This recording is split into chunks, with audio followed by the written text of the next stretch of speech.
अच्छा, कभी ये ख्याल आया है कि भारत के सबसे शक्तिशाली पद पर बैठे व्यक्ति यानी हमारे प्रधानमंत्री, उनकी सैलरी कितनी होती है? अब इसका जवाब ना शायद थोड़ा हैरान कर सकता है, क्योंकि असली कहानी सिर्फ सैलरी के आंकड़ों में नहीं है, बल्कि ये उन सुविधाओं और उन सिद्धांतों में छिपी है जो इस पद के साथ जुड़ी हुई हैं। तो चलिए आज इसी दिलचस्प पहेली को सुलझाते हैं। तो सवाल सीधा सा है, सत्ता के शिखर पर बैठे व्यक्ति का वेतन आखिर है क्या? पर देखिए, ये सवाल सिर्फ एक नंबर के बारे में नहीं है। असल में ये हमारे लोकतंत्र की पूरी बनावट को समझने का एक जरिया है, और इसका जवाब हमें कहीं और नहीं बल्कि भारत के संविधान के पन्नों में ही मिलता है। अब यहाँ एक मजेदार बात यह है कि हमारा संविधान सीधे सीधे प्रधानमंत्री का वेतन तय नहीं करता है। जी हाँ, इसके बजाय संविधान ने एक बहुत ही स्मार्ट सिस्टम बनाया है और ये शक्ति किसी और के हाथ में दे दी है। तो फिर सवाल उठता है कि आखिर ये शक्ति है किसके पास? चलिए पता करते हैं।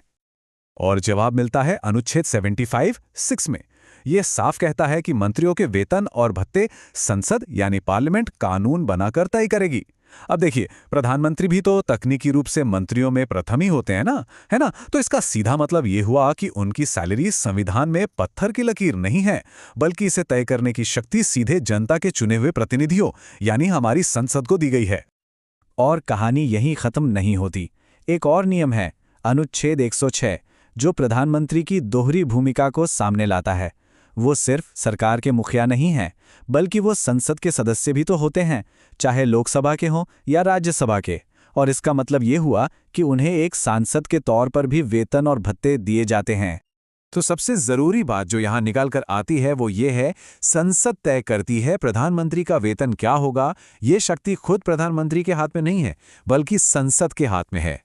और ये हमारे लोकतंत्र में चेक्स एंड बैलेंसेस का एक बहुत ही शानदार उदाहरण है, जो कार्यपालिका पर एक तरह की लोकतांत्रिक निगरानी रखता है। तो ठीक है, ये संवैधानिक ढांचा तो हमें समझ आ गया। अब आते हैं उस सवाल पर जिसका शायद सबको इंतजार है कि आखिर आंकड़े क्या कहते हैं। जैसा कि हमने अभी देखा, प्रधानमंत्री की भूमिका दोहरी है और ठीक इसी तरह उनकी सैलरी भी इन्हीं दो हिस्सों में बटी हुई है। सबसे पहले, प्रधानमंत्री होने के नाते मंत्रियों के वेतन अधिनियम के अनुसार उन्हें मिलते हैं 50,000 रुपया प्रति माह। ये हो गया उनकी सैलरी का पहला हिस्सा। और फिर जैसा कि हमने बात की, वो एक संसद सदस्य भी हैं, तो एक सांसद के तौर पर उन्हें मिलते हैं और 50,000 रुपये प्रति माह।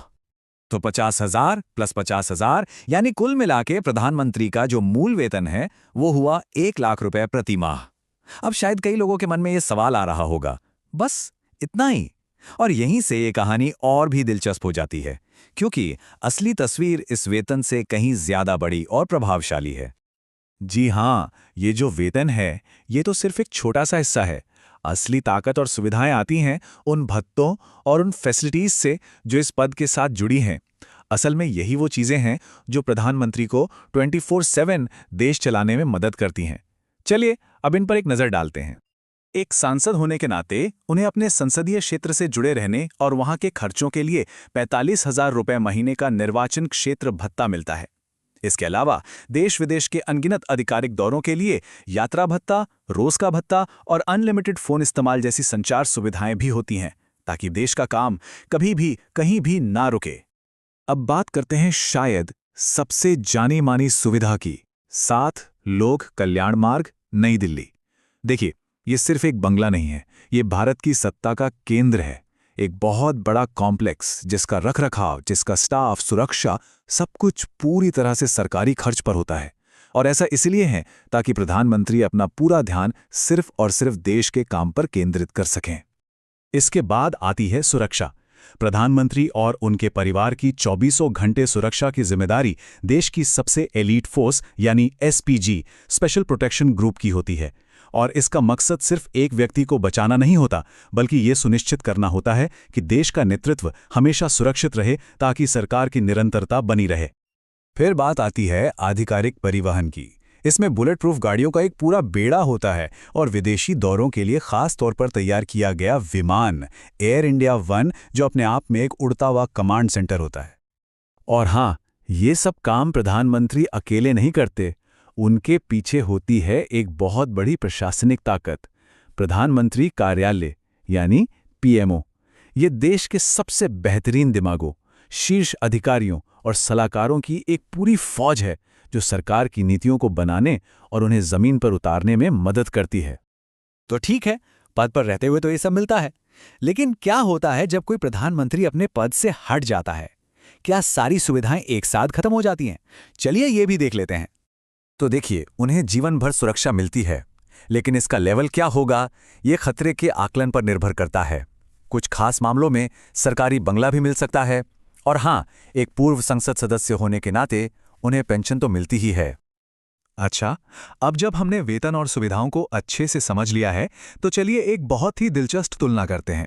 ये तुलना भारतीय लोकतंत्र के एक बहुत ही गहरे सिद्धांत को उजागर करती है, और वो ये है कि भारत के राष्ट्रपति और उपराष्ट्रपति, इन दोनों का वेतन प्रधानमंत्री से ज्यादा होता है। अब ये कोई संयोग नहीं है, बल्कि एक सोचा समझा लोकतांत्रिक सिद्धांत है। इसका सीधा संदेश ये है कि देश में जिसके पास सबसे ज्यादा कार्यकारी शक्ति है, जरूरी नहीं कि उसके पास सबसे ज्यादा वेतन भी हो। ये कहीं ना कहीं शक्ति को पैसे से अलग रखने का एक प्रतीक है। तो जब हम इस पूरी तस्वीर को एक साथ जोड़कर देखते हैं, वेतन, भत्ते, सुविधाएं और ये दिलचस्प तुलना, तो क्या समझ में आता है? यही कि ये पूरी व्यवस्था सिर्फ और सिर्फ पैसों के बारे में है ही नहीं। असल में ये भारतीय लोकतंत्र के कुछ मूल सिद्धांतों का प्रतीक है।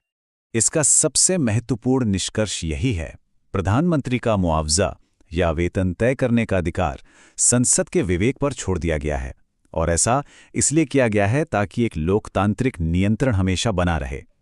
यानी कार्यपालिका पर हमेशा विधायिका का, मतलब जनता के प्रतिनिधियों का कंट्रोल बना रहे।